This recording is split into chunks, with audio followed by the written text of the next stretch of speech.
شام میں بشار رجیم اور اتحادیوں نے جنگ بندی کے قاعدے قوانین کی دھجیاں بکھیر کر جنگ بندی کی اصطلاح ہی بدل ڈالی ہے۔ جنگ شام میں اب تو جنگ بندی فقط منافقانہ چال یا دھوکے بازی کا ہی دوسرا نام سمجھا جا رہا ہے۔ اب تک شام میں درجنوں بار جنگ بندی کا مضحکہ خیز ڈرامہ رچایا گیا اور چند ہی ساعتوں بعد حملوں سے معاہدے کی دھجیاں اڑائی گئیں۔ شامی افواج اور ان کی حمایت میں لڑنے والی شیعہ ملیشیاؤں نے جنگ بندی کو دھوکہ دہی اور اپنی تیاری کا پیمانہ بنا رکھا ہے۔ جہاں ان کے لیے کچھ مشکلات کا سامنا ہو یا اپوزیشن کی جانب سے مزاحمت میں شدت درپیش ہو تو یہ شاطر فوراً جنگ بندی کا کارڈ کھیلتے ہیں اور اس وقفے کے دوران نئی حکمت عملی طے کر کے اپوزیشن کو بے خبر کر کے دوبارہ حملہ آور ہوتے ہیں، جس کی درجنوں مثالیں گزشتہ چند ماہ کے دوران سامنے آ چکی ہیں۔ شامی فوج روس یا کسی اور سازش کے ذریعے جنگ بندی کا بہانہ بنا کر اپنے لیے موقع تلاش کرتی ہے اور فرصت پاتے ہی حملہ آور ہو جاتی ہے۔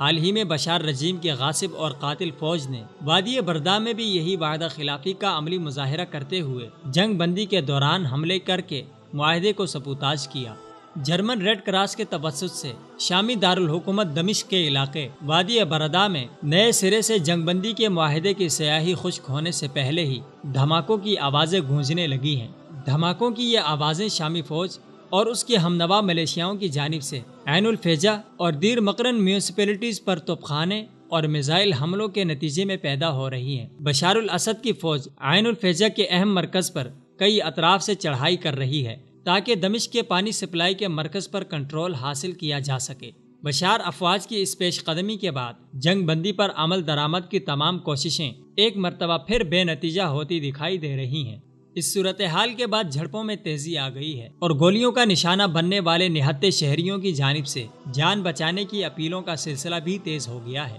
جنگ بندی کا مقصد عین الفیجا کے علاقے میں مرمت کا کام کرنے والے عملے کے داخلے کو یقینی بنانا تھا تاکہ وہاں نصب واٹر پمپس ٹھیک کیے جا سکیں اور سرکاری فوج کو البسیمہ قصبے سے نکالنے کے ساتھ ساتھ ادلب جانے کے خواہش مند جنگجوؤں کو بھی محفوظ راستہ فراہم کیا جا سکے۔ لیکن بشار اور اتحادیوں نے حسب سابق یہاں بھی خلاف ورزی کرتے ہوئے حملوں کا آغاز کر دیا ہے۔ شامی اپوزیشن کو سرکاری فوج کے معاہدوں پر اعتبار نہیں رہا، نہ ہی دنیا بشار اور ایرانی منافقانہ جنگ بندی کے معاہدوں پر کسی طور یقین کر سکتی ہے، کیونکہ اس سے پہلے مشرقی حلب، ادلب اور دیگر کئی مقامات پر بڑے بڑے معاہدوں کے بعد بھی شامی فوج بذات خود یا حزب اللہ جیسی دہشت گرد تنظیموں کے جنگجوؤں کے ذریعے حملہ کروا کر دوبارہ لڑائی کا جواز پیدا کرتی ہے اور شامی عوام کو جنگ بندی کے آسرے پر بے خبر کر کے ان کا خون کیا جاتا ہے۔ سرزمین شام میں ایران، روس اور بشار نے جنگی قوانین کو گالی بنا کر رکھ دیا ہے۔ کبھی کیمیائی ہتھیاروں کا استعمال،